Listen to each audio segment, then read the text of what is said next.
आइए सीधे इस मुद्दे पर आते हैं। आज हम एक ऐसी स्टोरी को डिकोड करने वाले हैं जिसने पॉलिटिक्स को देखने का नजरिया ही बदल दिया। देखिए, चुनाव आमतौर पर सिर्फ हार और जीत के आंकड़ों तक सिमट कर रह जाते हैं, है ना? लेकिन कभी-कभी कोई चुनाव महज सत्ता परिवर्तन नहीं होता, वो एक पूरा सिस्टमैटिक मूवमेंट बन जाता है। आज की हमारी इस खास इन्वेस्टिगेटिव रिपोर्ट का फोकस है 2026 Telangana election dossier, anatomy of a political shift. Source material के मुताबिक 2026 का तेलंगाना चुनाव कोई नॉर्मल रेस नहीं थी। ये एक ऐसा मूवमेंट था जिसे खुद वहां की जनता ने लीड किया था। तो आज हम उन हकीकतों, रणनीतियों और जमीनी सच्चाई का विश्लेषण करेंगे जिसने इतने बड़े पॉलिटिकल शिफ्ट को मुमकिन बनाया।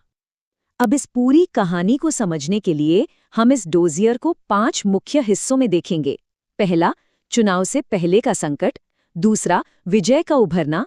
तीसरा, उनकी स्ट्रैटेजी और चुनावी वादे। चौथा, इस मूवमेंट की बढ़ती रफ्तार।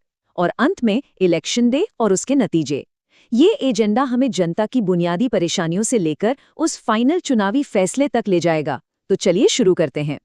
सेक्शन 1, चुनाव से पहले का संकट। देखिए, किसी भी बड़े बदलाव की शुरुआत हमेशा ग्राउंड जीरो से होती है, यानी उस गहरी हताशा से जो जनता के अंदर पनप रही होती है। अब इस संकट के असली कारणों को समझना बहुत जरूरी है। जरा इन पॉइंट्स पर गौर कीजिए। पहला, किसान अपनी फसलों के सही दाम के लिए कड़ा संघर्ष कर रहे थे। तेलंगाना जैसे राज्य में कृषि का ये हाल एक बहुत बड़ा रेड फ्लैग था। फिर बात करते हैं छात्रों और युवाओं की। हजारों स्टूडेंट्स रोजगार के अवसरों के बिना एक अंधेरे भविष्य की ओर देख रहे थे। जरा सोचिए, जब किसी राज्य के युवा इतने निराश हों तो माहौल कितना तनावपूर्ण हो जाता है। और उसके ऊपर से टूटी सड़कें और खस्ता हाल बुनियादी ढांचा। ये सब महज कोई राजनीतिक मुद्दा नहीं था, ये आम इंसान का, वोटर्स का एक डेली स्ट्रगल बन चुका था। और इसी फ्रस्ट्रेशन के बीच से जमीन पर बस एक ही आवाज गूंज रही थी, हमें बदलाव चाहिए। रिपोर्ट साफ बताती है कि ये कोई घिसा पिटा चुनावी नारा नहीं था। ये सच में उस वक्त के वोटर्स का एक इमोशनल आउटबर्स्ट था। लोग अंदर से टूट चुके थे और उन्हें एक नई दिशा की सख्त जरूरत थी।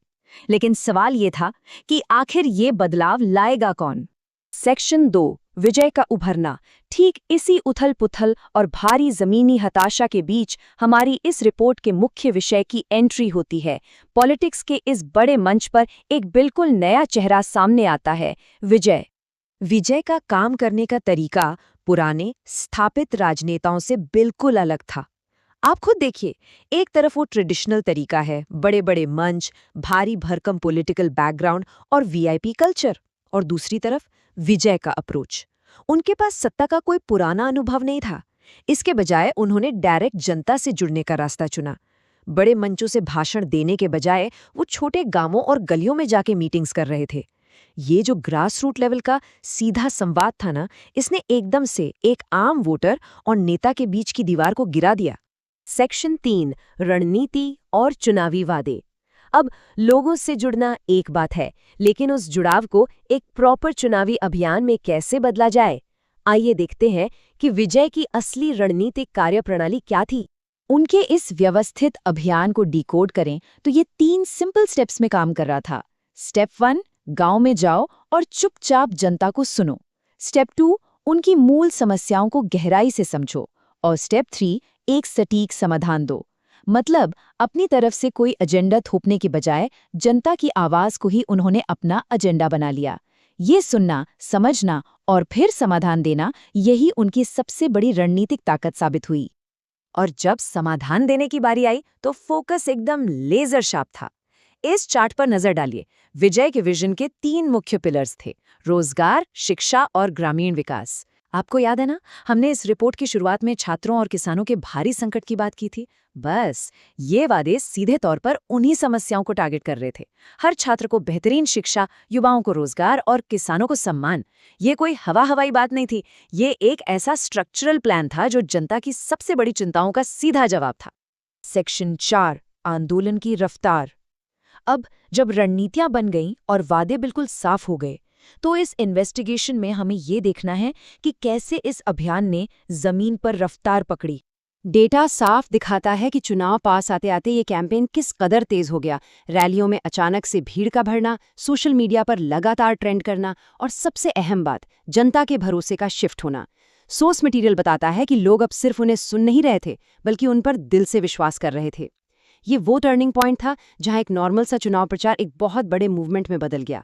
विजय अब सिर्फ एक उम्मीदवार नहीं बल्कि जनता की उम्मीद बन चुके थे। सेक्शन 5 मतदान का दिन और नतीजे। और अब हम आते हैं इस रिपोर्ट के सबसे बड़े क्लाइमैक्स पर, वो दिन जब जनता को अपना फैसला सुनाना था, और वो काउंटिंग का दिन जिसने पूरे राज्य की धड़कनें बढ़ा दी थीं।